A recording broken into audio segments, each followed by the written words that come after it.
السلام عليكم، ازيكم يا شباب؟ عاملين يا رب تكونوا بخير. النهارده هنبدا سلسله فيديوهات عن لعبه جي تي اي في. واول فيديو معانا اهو، وفكرته ازاي تحول ما بين الشخصيات او تبدل ما بين الشخصيات. انا حاليا ما كنتش فاكر غير شخصيه فرانكلين ومايكل.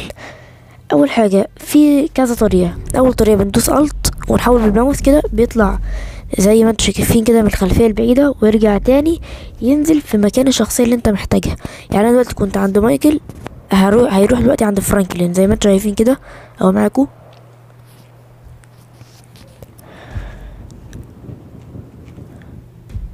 اهو فرانكلين.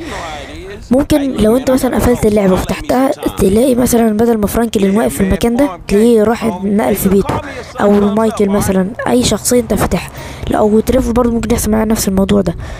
انا دلوقتي هبدل معاكم كذا مره عشان نتاكد من الطريقه. هرجع تاني لمايكل.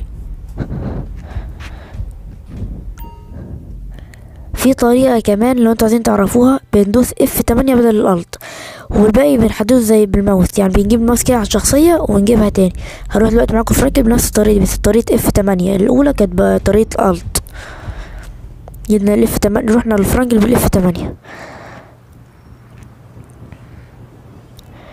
ولو حد يعرف منكم طرق تانية يقولي في التعليقات تحت. اهو كده. وكده عرفنا ازاي نبدل من شخصيات. ويخلص الفيديو. والسلام عليكم ورحمة الله وبركاته.